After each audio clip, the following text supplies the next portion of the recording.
bangkitkan kesedaran, edarkan flyers di lapangan, ada tak? Rakyat Malaysia ni nak bersama-sama dengan kita buat turun lapangan secara mega. Kita anjurkan brisk walk dan kita boleh edarkan flyers kesedaran. Kita boleh buat petang ke, kita buat di Jalan Silang. Selepas itu, selepas maghrib, kita solat maghrib dekat surau, dekat dengan Petaling Street tu. Dan selepas itu kita pergi ke Bukit Bintang. Kita buat brisk walk, kita keluarkan poster, kita edarkan. Kita edarkan flyers semua. Rakyat Malaysia, pelbagai NGO kita bergabung. NGO dan juga rakyat Malaysia yang ada kesedaran. Kita buat brisk walk di Jalan Silang dan juga di Bukit Bintang. Kita semua yang pergi tu tuan-tuan, buat live masing-masing. Kalau kita ada 100 orang, 200 orang, siapa yang boleh buat live, semua buat live. Kalau ada boleh buat live di YT, boleh buat live di Muka Buku, boleh buat live di TikTok, kita buat live. Ramai-ramai buat live. Kita nak tunjuk hari itu kepada kerajaan berapa teruknya negara kita ini dijajah. Brisk walk mega pada akhir tahun ini. Kita anjurkan satu brisk walk secara besar-besaran di Bukit Bintang. Berapa ratus orang pun mari, berapa ramai NGO nak datang pun datang. Kita tunjukkan inilah Kuala Lumpur di bawah DBKL yang dijajah oleh warga-warga asing dalam negara kita. Buatkan satu poster, kita akan letakkan tarikh, kita akan umumkan dalam live, kita nak berkumpul di mana, kita buat saja tuan-tuan. Asalkan Sabtu malam Ahad, ujung-ujung tahun, sebelum kita nak sambut tahun baru, minggu yang terakhir sebelum nak sambut tahun baru, kita nak buat satu brisk walk mega. Rakyat bersama surplus. Saya dah dapat feedback daripada NGO telah memberikan kepada saya feedback. Kalau nak turun sekali lagi, kita buat turun ramai-ramai, kita turun di lapangan, kita tengok kepincangan apa yang berlaku, bagaimana warga asing boleh berniaga. Tahun ni kita akan buat berapa ramai yang nak join dengan kita. Jom. Semua adalah rakyat Malaysia yang kita mempunyai satu matlamat. Pendatang asing tanpa izin jangan merompak hak rakyat Malaysia. Saya akan minta kita punya aktivis buat satu poster. Dia orang tak mau berniaga ke? Dia orang nak lari ke? Dia orang nak tinggal, nak bagi rakyat Malaysia di situ ke? Itu dia orang punya pasal tuan-tuan. Saya cuma nak bagi tahu, kedai-kedai tu semua tak boleh ada warga asing yang bekerja. Dia orang ini datang daripada Syria. Yang apa duk pergi bagi tahu duk makan Arab di Bukit Bintang ni semua tuan-tuan. Ada di kalangan mereka yang kaya raya jadi jutawan lah ni. Dia orang datang macam mana? Pegang kad UNHCR. Datang daripada Syria sebagai pelarian. Pegang kad pelarian. Tetapi kerana negara kita ni bagus, terlampau baik, rakyat terlampau baik, dia orang menggunakan kesempatan kelopongan undang-undang dalam negara, buka perniagaan sikit demi sikit, sikit demi sikit, lama-lama jadi kaya raya mempergunakan hak-hak rakyat Malaysia. Bukan setakat jadi kaya-kaya dan jadi kaya-kaya, gajikan pula warga negara mereka secara haram, bekerja pula di dalam kedai-kedai mereka ini di hadapan mata rakyat tempatan. Ini yang berlaku di Bukit Bintang. Kedai-kedai Arab yang besar-besar di Bukit Bintang.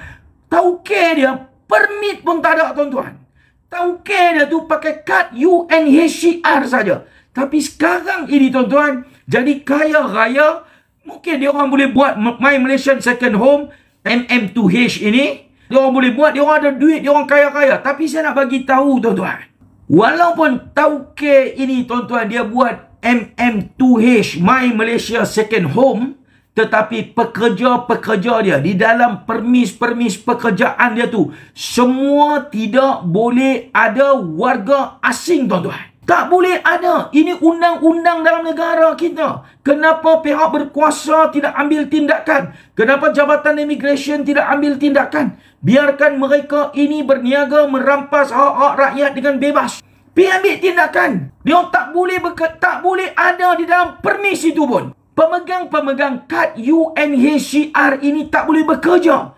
Tetapi mereka ini dipergunakan oleh tauke-tauke menggajikan pemegang-pemegang kad UNHCR sebab dia orang tahu apabila immigration ini datang, pemegang-pemegang kad UNHCR ini akan ditangkap dan kemudian dilepaskan balik.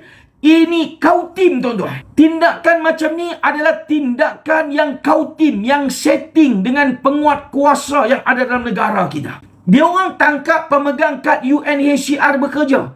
Dia orang bawa pergi ke pejabat dia orang. Dia orang tahan beberapa hari. Kemudian dia orang lepas balik atas alasan dia orang ini adalah pemegang kad UNHCR. Kenapa dia orang tak tangkap pemilik-pemilik restoran yang gajikan pemegang kad UNHCR?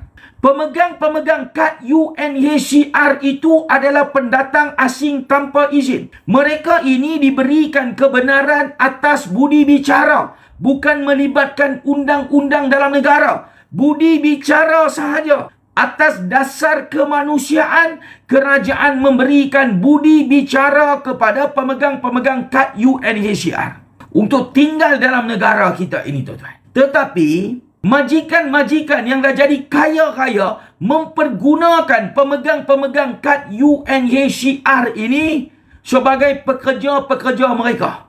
Mereka gajikan pemegang kad UNHCR. Kenapa semasa serbuan majikan ini tidak ditangkap? Kenapa majikan-majikan ini tidak diambil tindakan? Kedai disita, lesen dibatalkan, permis ditutup kerana melindungi dan menggajikan pendatang asing tanpa izin. Ini saya bagi tahu semua setting, semua kautim. Sebab itu, dia orang ini ada link. Dia orang ini dah ada hubungan, dah kautim, tuan-tuan. Secara bulanan ke, harian ke, mingguan ke, tuan-tuan. Sebab apa? Dia orang ini diajar. Bila penguat kuasa datang, buat semakan, buat tangkapan, pemegang-pemegang kad UNHCR ini akan ditangkap dan dilepas balik. Tetapi majikan yang menggajikan pemegang kad UNHCR tak akan buat apa, tuan-tuan. Tak akan kena apa. Dia orang akan relax. Sedangkan dia orang ini menggajikan pendatang asing tanpa izin.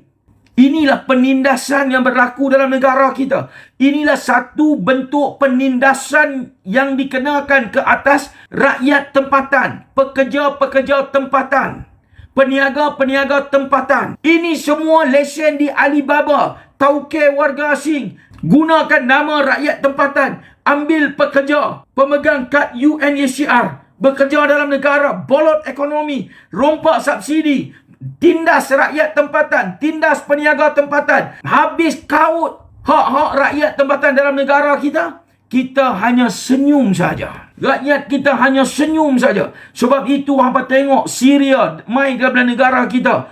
Restoran-restoran Syria memonopoli perniagaan dalam kita. Restoran-restoran Yaman. Yaman ini mai pelarian pegang kad UNHCR. Selepas itu berkahwin dengan rakyat tempatan. Buat pasport berkahwin dengan rakyat tempatan. Tinggal dalam negara jadi kaya-kaya. Menggunakan nama isteri-isteri mereka menjadi kaya-kaya. Kemudian tuan-tuan, mereka menggajikan warga negara mereka secara haram dalam negara kita. Tak cukup dengan mereka menggunakan nama isteri-isteri mereka untuk membolot hak-hak rakyat tempatan, mempergunakan nama isteri mereka, merampas, merompak subsidi rakyat tempatan. Mereka juga menggajikan pekerja-pekerja daripada kalangan warga negara mereka dalam negara kita ini, dalam permis-permis perniagaan mereka, tanpa ada sebarang ketakutan. Ini sebenarnya yang berlaku dalam negara kita.